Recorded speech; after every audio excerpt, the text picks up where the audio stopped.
7월 12일 만만한 뉴스입니다. 경찰청은 본격적인 여름 휴가철이 시작되면서 휴가용품과 여행상품 등의 판매를 빙자한 인터넷 사기 범행이 증가할 것으로 우려됨에 따라 지난 8일부터 다음 달 31일까지 인터넷 사기 단속 강화 기간을 운영합니다. 경찰은 단속 강화 기간 중에 적극적인 수사로 범인 검거와 피해 예방에 나설 예정인데요.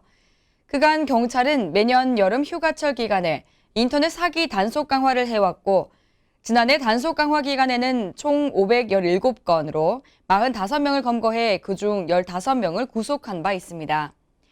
중점 단속 대상은 숙박권 등 여행상품 판매 빙자 사기와 물놀이 용품 등 하계 휴가용품 판매 빙자 사기며 인터넷 사기에 이용되는 대포 통장 매매 행위도 단속을 강화해 나갈 방침입니다.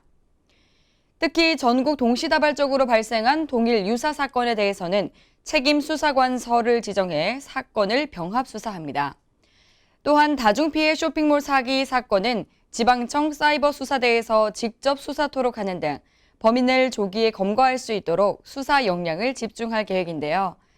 아울러 사기 목적으로 만들어진 사이트의 경우 신속히 방송통신심의위원회에 폐쇄 또는 차단 심의를 요청해 피해 확산을 조기에 방지합니다. 경찰청은 인터넷 사기 피해를 예방하기 위해 거래 전 사이버캅 모바일 앱에서 판매자의 전화번호와 계좌번호에 대한 사기 피해 신고 이력 여부를 확인하고 거래 시 직거래 또는 안전거래 사이트를 이용할 것을 국민에게 당부했습니다. 다음 소식입니다. 오는 16일 별개의 기관에서 운영되고 있는 아동서비스 지원 업무가 통합되면서 창립되는 아동권리보장원의 주요 업무가 시행령으로 정해졌습니다. 보건복지부는 아동권리보장원에 위탁해 수행할 업무 등을 규정한 아동복지법 시행령 일부 개정령안이 지난 9일 국무회의에서 의결됐다고 밝혔는데요.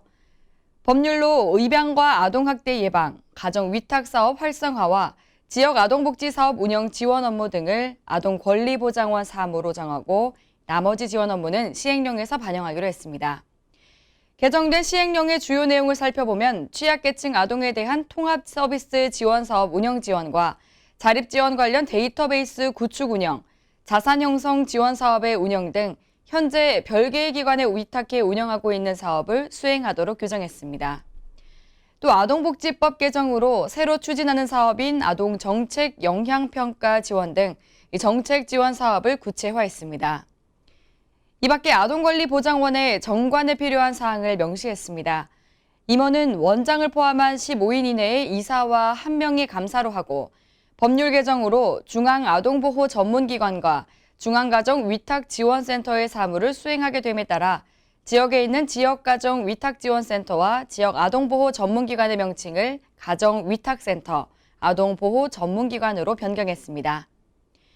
이 밖에 자세한 사항은 웹페어뉴스 홈페이지와 장애인신문, 복지TV 뉴스를 통해 확인할 수 있습니다.